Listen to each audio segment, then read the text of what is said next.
don't know if somebody's guilty or innocent, then if you throw them, turn them over to the police and they bash his head into the ground and he doesn't have a head wound before that, then he does, then that is not nonviolent. It's not demonstrating nonviolence, nor solidarity. I don't know what the facts were in there, but if someone does that, then the crowd has that responsibility, in my view. And no, I mean, the court's definition of guilty or not is not necessarily a definition of an action happening or not. I think we all know that from, or you guys who are part of the team, people get arrested. When you get arrested, it's not necessarily true. It goes the other way. Yeah, so I just want to sort of echo what Imre said. Like, when I was there at eviction night and, like, there's a fucking line of horses that, like, look like they're going to trample people, and then I saw someone throw something at them, I was like, that fucking idiot. Like, he's not in the front. He's, like, 10 lines back, and he's putting people in front in danger. So I think it's fine that if people standing next to him, isolate him and put him forward, like, that's his fucking fault. You know what I mean? Like, he should have known where he was and what people were feeling. And that's where most of the movement is. I agree that we want solidarity with people who might have a different way of going about things, but when they're putting me in danger, then I absolutely have a right to do something about that, just as I have a right if the police are doing something to me. Can I just again interject that he maintains his innocence? Okay, yeah, well, I didn't the police officer is thrown to the... I watched that dickhead try to fight. I think the best thing to do is hold him back and people actually talking to him, having that experience. Sure. So, That night, that dude was trying to fight peaceful people. down over there. I mean, sorry, I don't want to jump back. Okay, let's hear from you. Right. Well, I think if, as things escalate with us, especially in this coming year, I think there are going to be plenty of opportunities, unfortunately, where the police are probably going to target individuals and try and take them down or take them out or batter them. And personally, I kind of feel like we should do whatever we can to drag those people back to our group if we feel that there's a possibility that we can do that successfully. And I have seen that done. And I've been in situations where somebody has been grabbed by the cop and the crowd has grabbed that person, we've gotten them back. And then that person has been protected by us. Because that person did nothing wrong, they were just targeted for no reason. Or they were inaccurately targeted. So that guy, that's what happened to Mario. But it was that guy, and Mario's like, no, I didn't hit any, and they jumped him. And yeah, they realized after the fact, oh no, we got the wrong guy. My bad. Yeah, that's why you got a citation as opposed to getting really arrested. Yeah, they inaccurately pick people out of the crowd.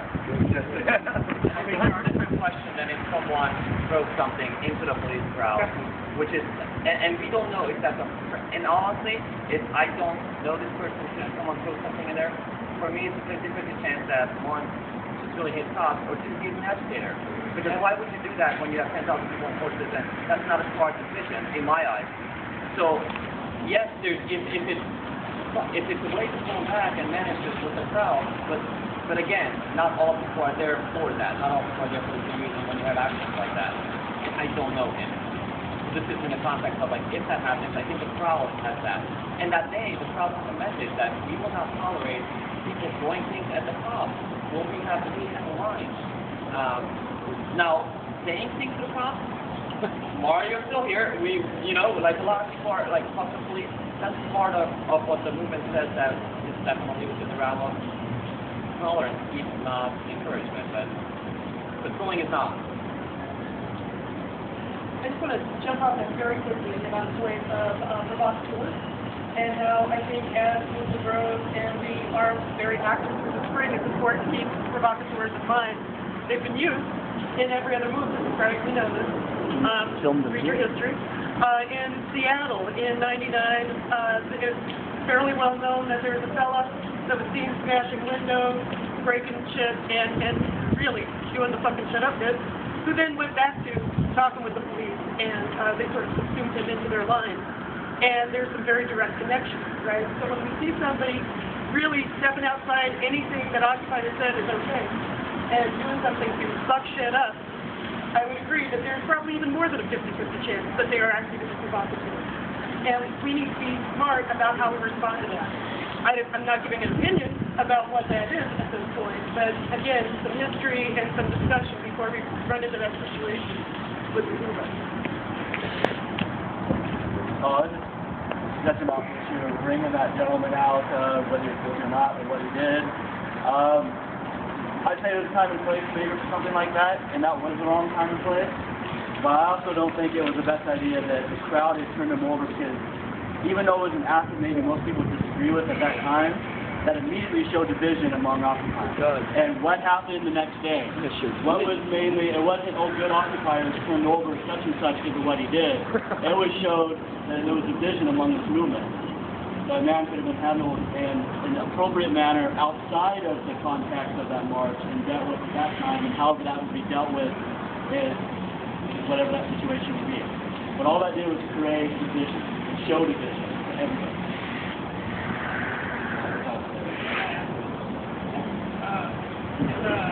The police marches that Oakland's been doing, they say, if somebody does something you don't like, don't interfere with them, just let them do it. Don't try to stop them like somebody's lights something on fire, don't try to stop them, just show solidarity, and then you can talk about it later, what went wrong and all that stuff, but not during the march.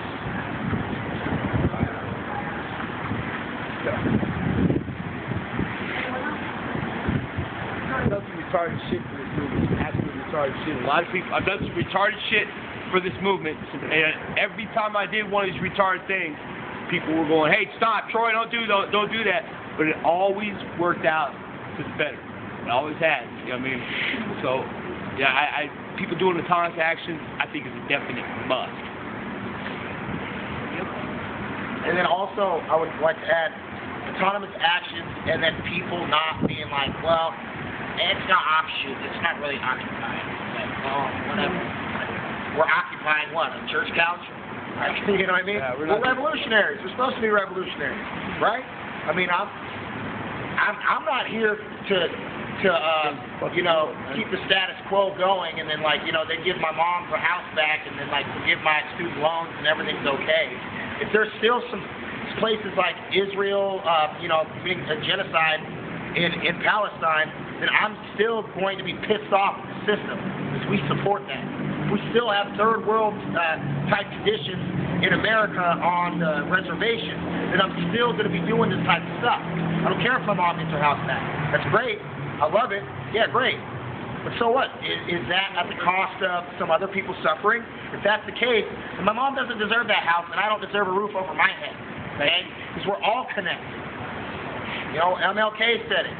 You know, injustice anywhere is what was it? Yeah. Justice anywhere is justice everywhere. Exactly.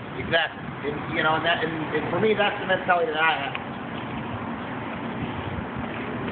Well, I was going to, with the comment that was said earlier about the provocateurs, some people in the movement would be people who are probably pushing the envelope. I was wondering, and you know how they talk about the media says, and like the gentleman said, you know, that the media thought that the reason well, it's all supposed to be about creating stories. So this is still a small percentage of the people that are really just really have that experience with that story. The things that are never doing if they don't see that. If they don't see the people that are in the movement trying to create the story.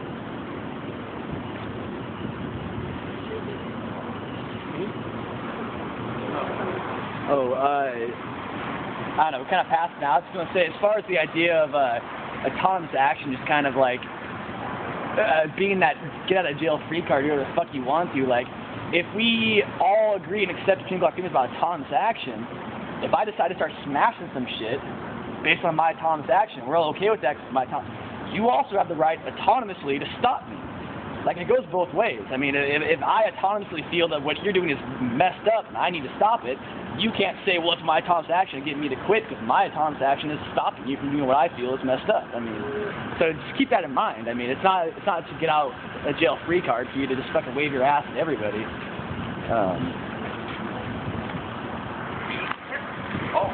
Well, How long, sir? I've been around here for a while, and I've observed a lot of stuff about consensus and autonomy and et cetera, et cetera, et cetera. And I'm here to tell you that most people's ideas need to be explored on their own personal initiative. What the real consensus is built on is values. What values bring you here? You. What values bring you here? Equality, you. Corporate power. Okay? Well, hey, I mean, if you're whatever you want. I'm drinking coffee. I like coffee as well. Okay?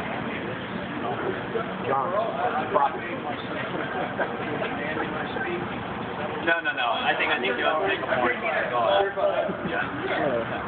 But equality, that's a good one, right? Equality of wealth distribution. Okay? Well, as part of that, we all have to decide that there's certain things that we'll let go and there's certain things that we'll hold on to. And they're not to be nipped at each other, right? Right? In theory, well, yeah, that's all I got to go on.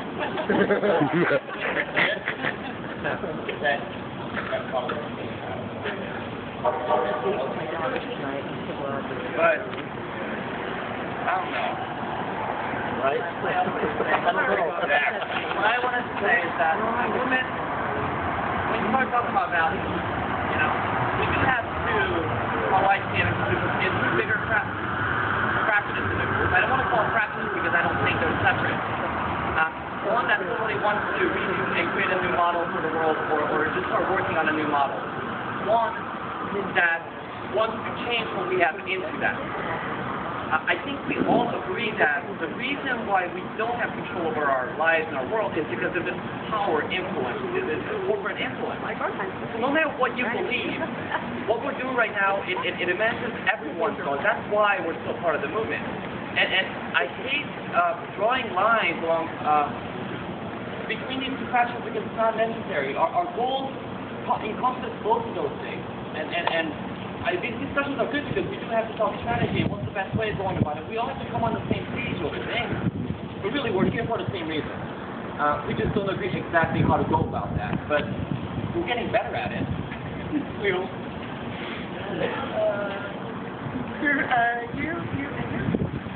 Okay, yeah. When it comes to autonomous action, yeah, I'm all for it. However, we got to, put a little bit of thinking, in before we do something. Is smashing out a window in a store really articulating why we're pissed off at, at night? No, are we pissed that the building has windows? Is that what we're trying to communicate? Because that's what people are seeing. Or is it, or are we trying to articulate that, we're upset with the fact that they use child labor over in India and Pakistan and China and Taiwan. And, these kids are living in, basic, labor camps. Is that why we're upset with, tonight? Or with Chase Bank because of their, deceptive, banking practices? Why are we doing something? That we're upset that they have windows? That I'm upset at the window? No. Let's just put a little bit of thought. And, pulling people out of the crowd and pushing them to the cops, I'm kind of like, I don't know about that. What I do know about is, why don't we, if you see somebody doing something, that is going to, maybe that you're not comfortable with, why not stop and give them pause and just be like, hey man, are you sure you really want to be doing this? Let them, give them a moment to think, because in these situations, coming from a people safety standpoint, my job is to just, basically is, to give you guys pause, just enough so you can think before you act. Because I know that in times of high emotion, like when we see riot cops coming in, and they're doing their thing, and we have the bike cops coming up and throwing bikes at us. I go into, like, I want to go into, like, pure emotion, to just, like, go with what I'm feeling, which is, you know, fuck you cops, fuck everything. I'm going to, set myself on fire, run around. I don't know, whatever. First thing that came to my mind. I know. I might actually do it. You know, it's the first thing that came to my mind. But if I have somebody there saying, hey, wait a minute, why don't you let's give ourselves, and each other in these actions and be like, hey, you know what you're doing? Are you really sure you want to be doing it? And if they do it, then okay. But let's just, autonomous action, yes, but let's give ourselves a chance to actually think before we do something, and give ourselves, each other, a chance to break and think before we do something. That's all I got to say. So, I just want to point out again that Cameron Montrose maintains his innocence. We have no reason to believe that he was guilty of it. I mean, if the DA thought that he was guilty, I don't think they would stop at lack of evidence to, continue to charge the person and haven't stopped charging people with lack of evidence for many other things. So, I want to do a reality check about that and point out that he also had the same goals and values, no doubt, as the rest of us when he came out that night. Put yourself in his shoes, experiencing what he did, and then experiencing being condemned by the movement that you thought you were part of. And then I also want to reality check about what it means to put someone into police custody. For folks who have not experienced that, who have not been arrested, you are giving up your rights. You're exposing yourself to violence. Who here has been arrested and has been hurt by the police? So I don't know, people probably aren't aware that on Wednesday there were some of the arrestees heard a couple of the cops say to each other, we should take these two and take them up to the bridge and let them fend for themselves in the river. No, it was we should jump out of the van at the last second, let the van go into the river, and let these guys drown like the rats they are. That was it. Or the exact word for word. It was pretty disgusting being in the back of the van hearing those words. So this is what you're talking about when you're turning someone over to the police. You're not talking about some trustworthy institution, particularly in Portland. If you haven't been paying attention.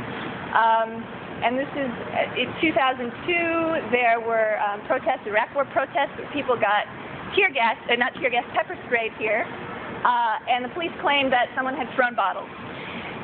3 years later, I believe they finally got probably through FOIA request or maybe other means, they got the police video from the police's own video, clearly saying our technique is going to be to spray and push. This is on YouTube, you can find it. And so they lied about what their motivation is for doing these things. It's not because people throw bottles or do anything like that. They make this stuff up and they use that to inflict violence on peaceful protesters. So I just need people to get that reality check. Bottle thrown that day, though. I mean, that's not in question. It was a fucking firework thrown that day. It went right over my head, and I almost got trampled by a horse. There was a bottle thrown into the firecracker. An object.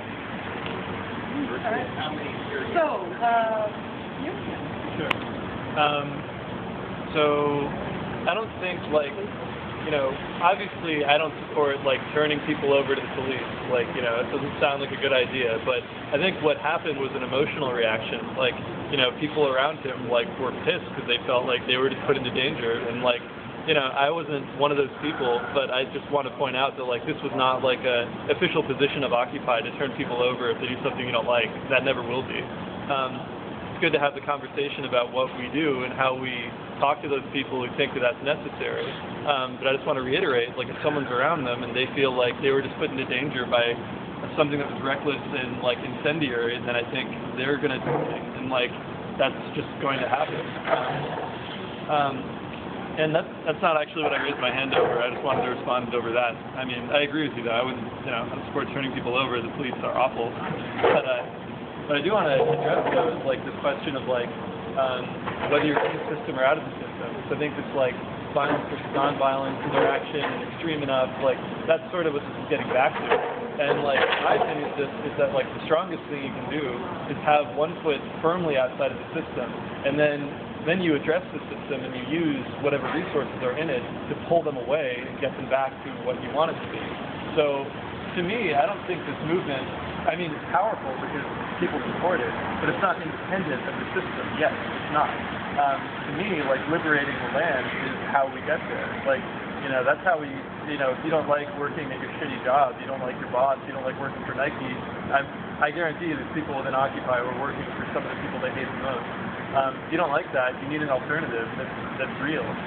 We should be going there anyway. And, you know, you need to work with the system if you want that. Like, you know, they're just gonna, like, if people want to get into homes and they're homeless, like, you have to talk to city council and figure out, like, who do you have to work with to, like, let them, like, get people back into their homes so that the police don't come in and arrest them. And how do you do that at the same time you organize the community to protect those people who are moving back in? I think you've always got to take direct action and address the policy and address the people who are accountable to you. We know that the police aren't, but the mayor's in charge of the police, so, like, we can target the next mayor. And, like, you know, we can go to the forums and asking them, like, you know, will you open up these parks? Or do you believe that people have a right to housing? And why don't they have it? So I think, like, you know, just by being clear about what our mission is outside of, you know, the conversation in politics, then we can bring a very fundamental shift in the conversation, and we can even set up a parallel institution. So that's what I want to say. They're not, you know, fully different. They should both be addressed. They sort of inform each other.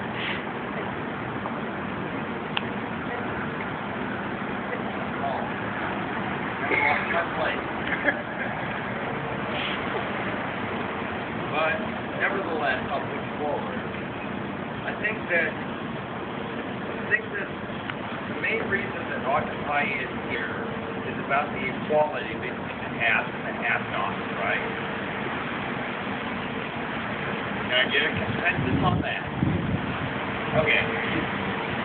Now, maybe there's a way that we push this have-not arena into something non-monetary. Something that can be legitimized outside of the conventional arbitrary means. Maybe people can find value outside of the paycheck that they arrive, and they can instead find value in social bonds and relationships and well, being fathers and mothers as opposed to bookkeepers and tradesmen or whatever the hell it was that we've been doing in the last 100 years. And other than that, it doesn't seem to me that we got to get organized. We got to advance a counter proposition other than the BTR or whatever you call them. Thing that, well, if you got something, that's because you deserve it. You're a better liar and thief than the rest of us, so that's what you deserve. That once again goes back to values that aren't monetarily assessed. So, if we can go and, it's like that movie Cancel, where you get on that sort of currency, as opposed to the fiat money handed out by the Federal Reserve, maybe we have a chance. And you go, well, you're not a Fortune 500 company, but I see you out there busting your ass home to it every day, so that's good enough for me. I'll support you. I'll take stock in what you have to say. And I guess that's all I have. I just wanted to make the simple point that in order for us to say that police violence is against peaceful protesters, the protesters have to actually be peaceful. Otherwise,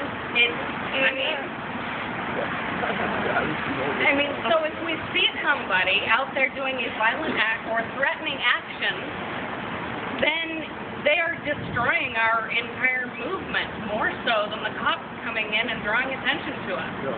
And that's kind of a big deal. Anyway. You have it. Alright,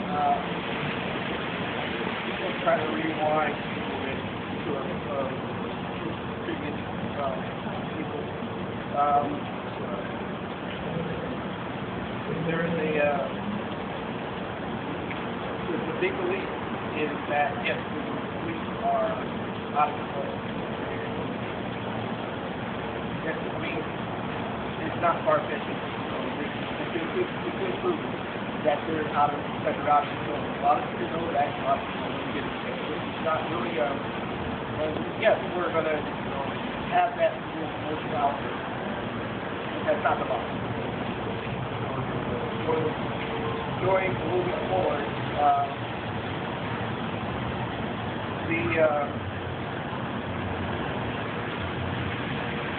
sorry, kind of lost it. Well, let me quick because it's going to take some time. All right, there's a few things I want to address. For me, I think it's antithetical. This is for me. I think it's antithetical to a revolutionary movement to have a not-for-profit corporation in the name of Occupy Portland. That's my opinion. But guess what?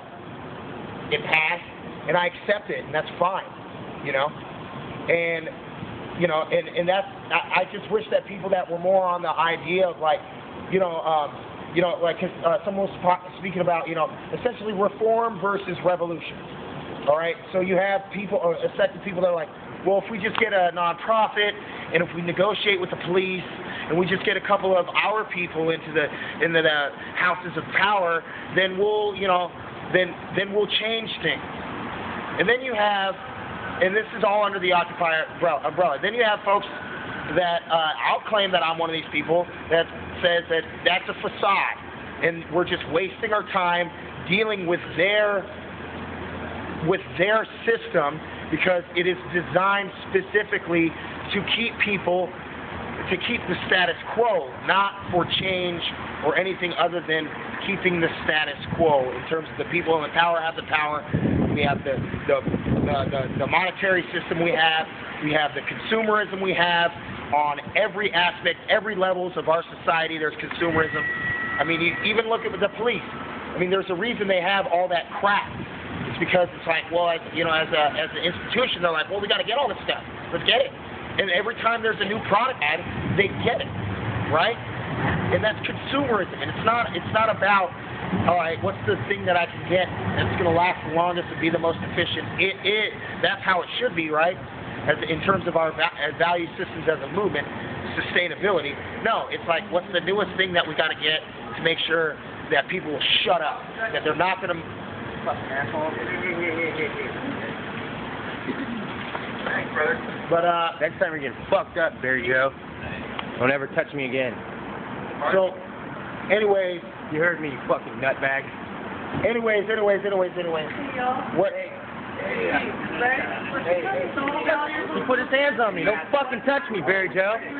Piece of shit. I can handle it. And so basically, what I like to say is just that this is it's essentially a false dichotomy. You just gotta, dude, take a fucking walk, bro. Grow up. Tell him not to fucking put his hands on me. Okay, don't put your hands on me. Take a fucking walk. I told him. I don't want to be touched by that freak. I told him, keep walking. Fuck. It's all good. It's all good. Hey, don't put your attention when you're there. It's all good. It's all good. Tensions are high right now, there's a lot of distrust between people within the movement, okay? But, what I'm just trying to say is that, it's diversity of tactics. The people that are more, radical, quote unquote, some people like to say, like, we need to be more tactical with that stuff. Just like the people that are more about reforming the system need to be more tactical. The people that are opening up, nonprofit corporations. They better be the same people that are down to have a civil lawsuit against a federal lawsuit against the city for all this all this coordinated police violence. On the 25th, they used paramilitary tactics against us. It was like a training session for them, you know. And I saw the lines that they had. They'd have the bike cops, and then they have the motorcycle cops.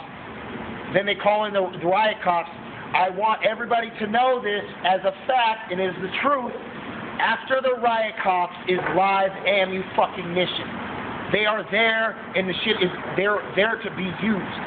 And that's a fact. It will. And at some point, I hate to say it, it's gonna go. It's gonna go down. You know, and we need to prepare for the worst, expect the best, but be more strategic. No matter what we do, we need to be more strategic. And whether you're on the closer to the reform side or closer to the radical side, we need to come together and be like, all right, like, you guys know what we're gonna do. You know, have our back somewhat. Don't just like, well, we're gonna shut you off, because more people out here are radical in the long run than they are that are like, oh yeah, the system, yeah, we could just work within it. You know. That's my opinion, of course. I just want to mention we have I would try. I'm sorry. So after this, I want to get to Well, I really have to explain it. And what I tried to do. I am a tactician. Certain things we felt we should do. One of the things is that, what we're doing now. I don't want to be close to saying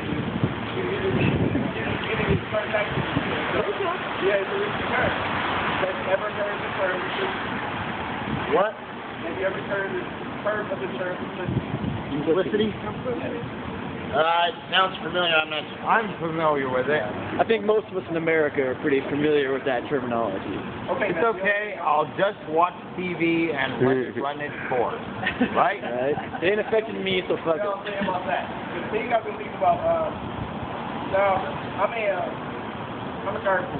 Yeah, and I pretty much know in places and what they do, when they'll do it, what they should have to do, and whatever. I believe that, and what got me out of my house was maybe the most angry is that, you know, not only did these guys like rewrite the law, really, is that everything that you try to do to get ahead, you can't get ahead because the system is just not fair. It's not. Let's do the currency for a second. Okay, let's not care about the currency being absolutely worthless. It's not the worth of currency because it'll put this more bullshit in there. It's just this currency that's supposed to be a measure of a person's hard work is not being circulated the way it's supposed to. That's what got me upset. And I believe that, you know, of course, go inside of the government that is in place and change it. And there's to get us that at this point. So, I don't think it's reform versus revolution. In this moment, it's not reform that's on one side of opposing revolution. If you want to use the system at all to help that revolution, I think we're all here for revolution. And we drew 10,000 people on the streets on our University of Michigan draws 120,000 people every single fucking Saturday when it's beautiful outside and people can be out there and doing it. We are up against the biggest propaganda machine in the world. We don't stand a chance unless we take some of these tools back for the revolution. So we need our information back. We need our courts back, pieces by pieces. And that's why it's not reform versus revolution. It's like us trying to gather these tools while we're working on these bigger picture issues. We don't want to undercut one with the other. If I wanted to do, if it was reform, I would join a nonprofit where no one comes up to me and tells me to go fuck myself every other week. And that would be an easier way of doing reform, right? I'm not here for reform. Like, most of us are not for this movement. Some might be, but most of us are not. And we're just looking to take these tools back to help the whole movement, to help us get along. That includes our government. That includes our courts. That includes our information. you know, and that includes our land and our water and our fucking resources and all that. But realize that some of that work has to happen at this point through these officials, these political channels. And it's not that that's what we want the movement to be, it's just that we're trying to gather, or at least from my perspective, these tools to help us get along. Watchdog groups.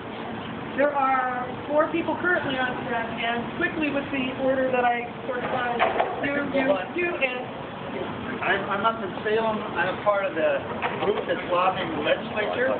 There's a couple of events I want to talk about, and we can ask the questions. But on the 31st, which is Tuesday, at the Unitarian Church in Salem, that just today passed a resolution to move to amend and take it to the legislature. So that's a cool place.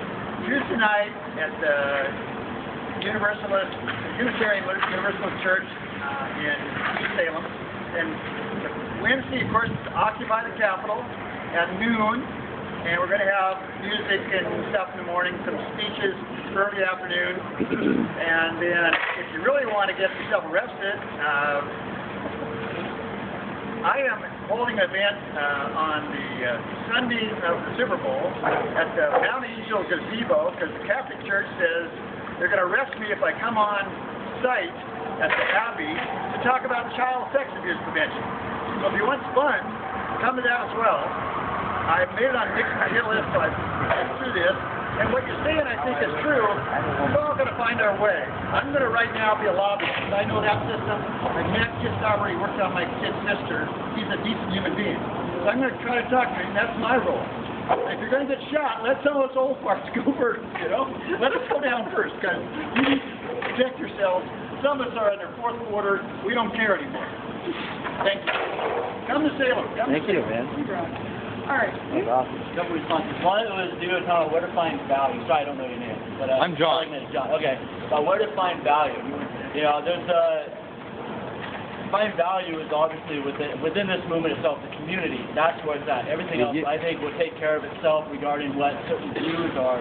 Once people come in here and find this, they're not alienated anymore. They come to us, and they start to see there is this network of people that share the same problems, you know, have the same griefs, and maybe there's diversity of views of how to handle it. At least they're trying to work on it. With that being said, outreach should be one of the biggest things that all of us need to be focusing on right now, starting with their families and friends, and then spreading outward for their own sake, and also for our safety, which I'll come to this issue of autonomous action. The other thing is we got to remember why we're all here in the first place. You know, this thing we call this corporation, right? This corporate entity has almost totally consumed our social, economic, and political spheres of our lives right now. And it is clenching our throats right now. And it is trying to suck us dry. And now people have risen up and said, we've had enough of this. And what has happened?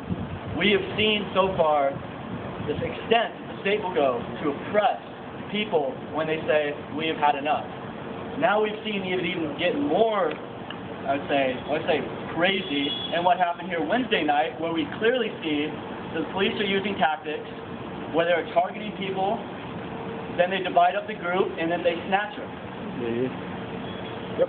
We've seen what just happened in Oakland last night. 400 of our comrades are in jail right now. Plus, yeah. Many of these I know personally. They're injured, they're hurt, and they're in jail for defending their rights.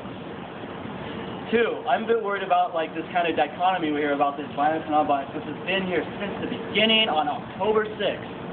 Since October 6th. Now, I'm not, you might want to cut my tongue out for saying this, but I think this is it needs to remain nonviolent, as we're saying. This is the strength of where we're at right now. But this is a maxim that we should not be holding. We should not be holding this maxim.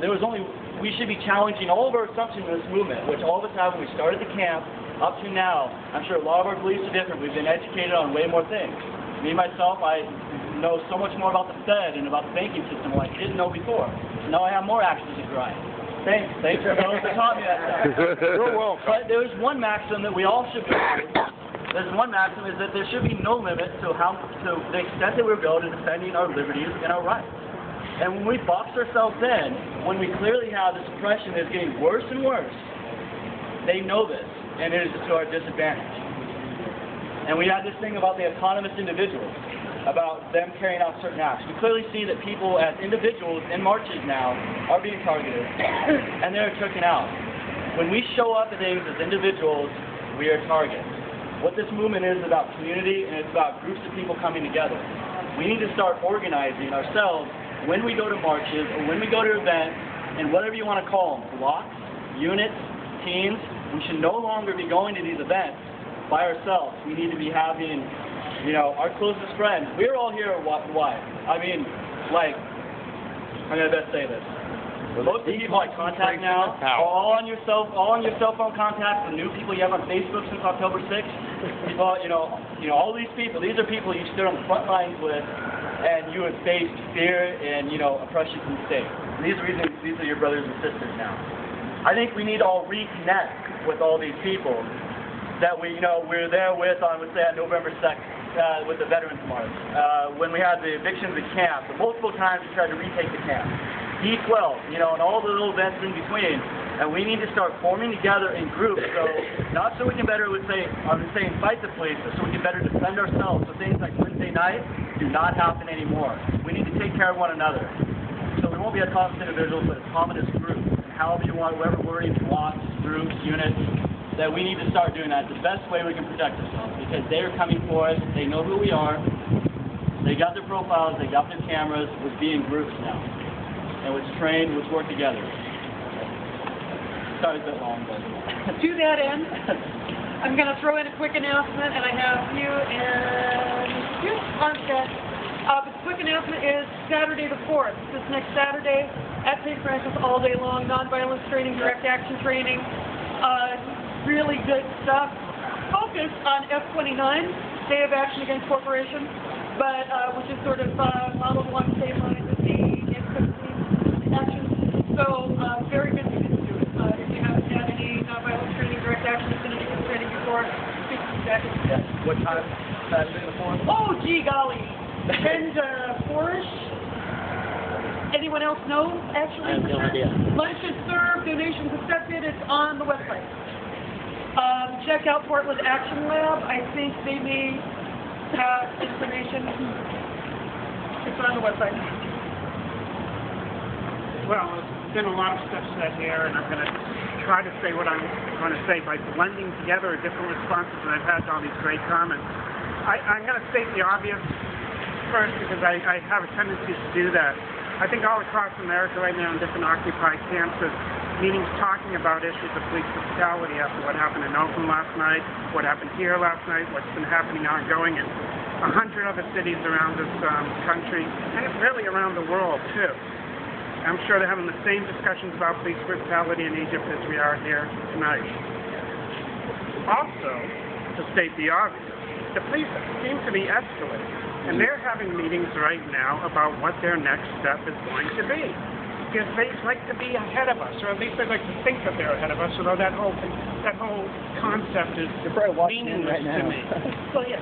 But nonetheless, they are planning actions and events to counter us.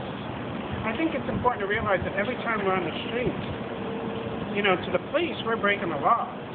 We're breaking the law every time we do a march, because we don't get permits, because we believe we have a right to assemble, because we believe we have a right to speak our mind when we want to speak our mind and say what we want to say.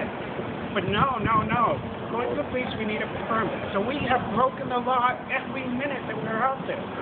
Okay? Now, what this brother said earlier about setting up little blocks of groups, I would really, really second that. And even more so, when we're in events where we have a lot of new people, and one thing that I tend to do, because I'm a former teacher, is that I tend to, and I don't do this in a kind of nasty way, but I try to find, like, sometimes, sometimes youth will come into our movement, and they might be a little bit brash, and they might not understand the wonderful techniques and powers of nonviolence. They might see something, and they might do something stupidly, because that's what youth do. They're learning all sorts of things at a young age. I'm speaking very generally here, but I think you know what I mean.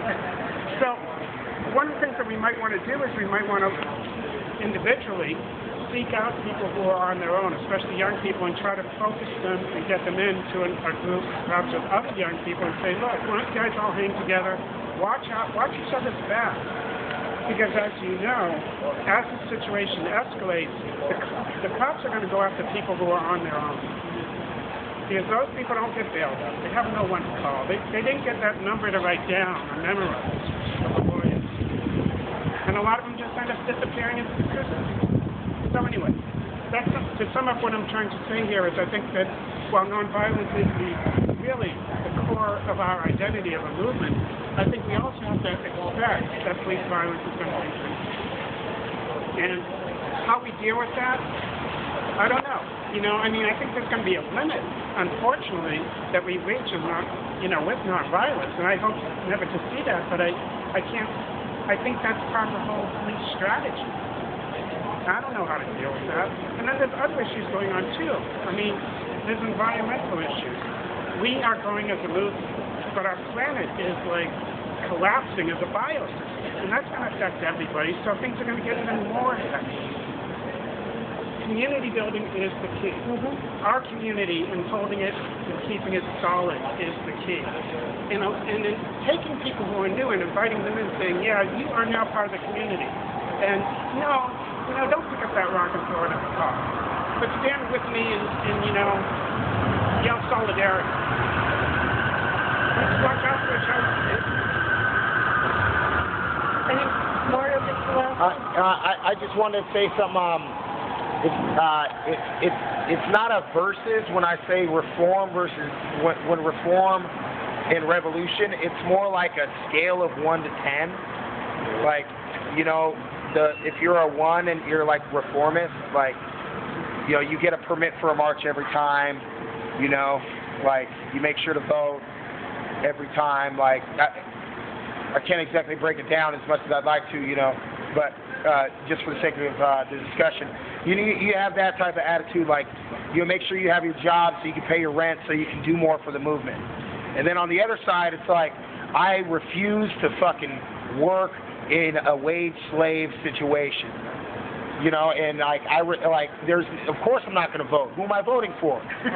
When voting, if voting made changes that were viable, then it would be illegal.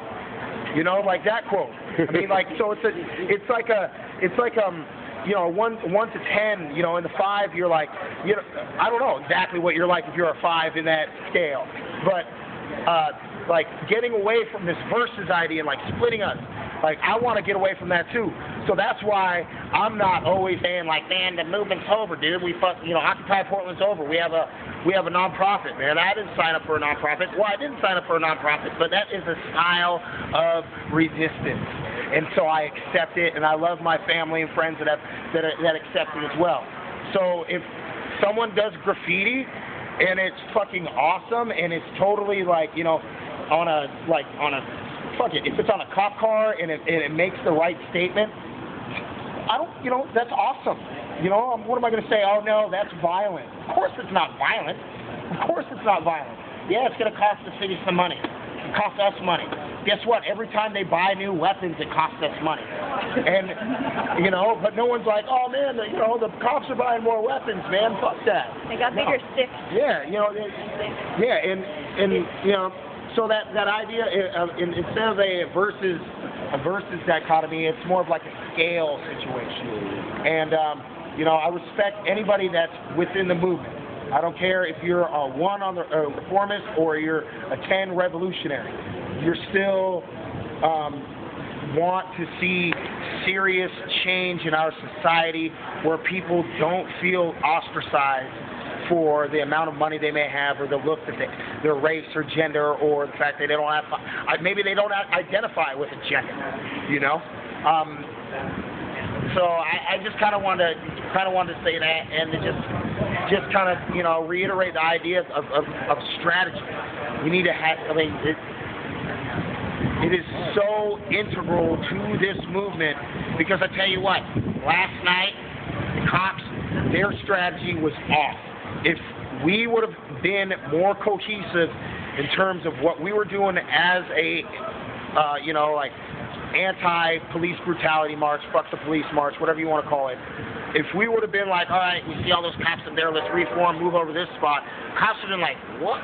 Whoa, they got whoa, they're moving as a unit. Like, they're moving like us. Because they're used to, like, oh, man, look at this crazy, mishmash of people. We'll just, like, sector off a few people. That guy looks like he's a leader because he's talking to a bunch of people. So let's get him, and then we get that person, and it's over. We got to get it to a point where, like, man, I don't know, it's just a group of people, and they're moving as one. What can we do? At that point, I don't know what happens. Actually, I do know what happens. Look at Oakland, because those folks are moving in those types of formations.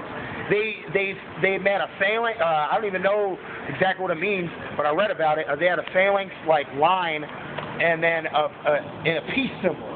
And the cops saw that. Then they saw they got flanked on the other side, and they're like, "Holy shit! They're flash grenades." They didn't know what to do. So that's when they escalate, when they see that we have been more strategic. So we need to keep that in mind at the same time, and also make sure that we are letting the world know what is going on in America. That's all I want to say.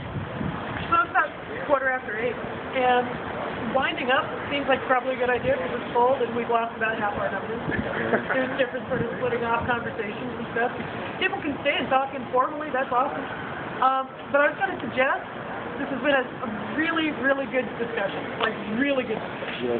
And I would suggest Tuesday night movement building night or Feather Circle on Saturday night to continue this sort of really deep discussion. Tuesday night movement building has not had very many numbers, and this is a really good place to have this kind of a conversation back and forth and actually build ideas and work together. I wanted to put out there, that we really need to practice solidarity like our lives depend on it, because they do. Yes. Right? Because, the police don't fuck around in Portland. I've lived here my whole life. They kill people. In the 90s, we were actually the top kill, we had the most top kill rate per capita of any city in the 90s. Portland. The rally that was talked about hours ago now, probably not hours, the anti-Iraq war rally in 2002, not just pepper spray, also rubber bullets and lead pellets being shot into crowds of people demonstrating. The police were successfully sued, actually, after that, and the Center for Constitutional Law was started from Portland, from the city. So, but we don't want to, get ourselves hurt. In the meantime, we know cops bring bullets. Sometimes they're rubber for now, right? And who knows when they go live, like Mario pointed out. Right. Again, we know our history. We know at some point that can happen. So solidarity, affinity groups, have the movement building night, get into these conversations indoors. Or stay plugged in and get your friends to get back plugged in. Well, I have. I'm going to go ahead and leave. Thank you very much. But awesome conversation, though. I have an announcement. I have a restraining order against Troy Anthony Thompson. Boo! This guy, fuck this guy, man. Fuck this guy, dude. I got that restraining order. Bullshit, dude. I got that restraining order on October 25th, and it was served by the sheriff on Troy at Chapman Square. And this type of abuse from these individuals who are not from Portland, like Troy Anthony Thompson, suggests that the thing that Troy Thompson and Commander Day have in common is they both know that I'm a qualified social justice activist in this city. I filed a suit against the city of Portland in federal court on June 30th, before Occupy Portland, and I am not going to allow us as a group to be subjected to the abuse that we're hearing right now rain down on me. Oh, whatever. So if you want to call me names, little man, get over your small man syndrome, and you step up and you call me Barry Joe Stull, and then you can know that I'm respected. Yeah, it sounds like we just want some respect here. And let's respect each other now. right? Take down the tension. Just a little. Do we have a problem with that? I do. Who has a problem with me having a restraining order against an individual who abused me? I have a problem with you bringing that shit up in like a public venue. No. You and him. When the man, no. It's current right now. He's not allowed within 150 feet of me. Allow me to reiterate that deep How breath. many of you witnessed that tonight? Total deep breath time. Mic check. Can we all just take a nice deep breath? Can we all take a nice deep breath? You guys find out who you want to be when you grow up. I already did. It's not that simple, man. You're the only one laughing at it. I'm my own I think it's abuse, and I think that you're foolish to take your approach. Mic check.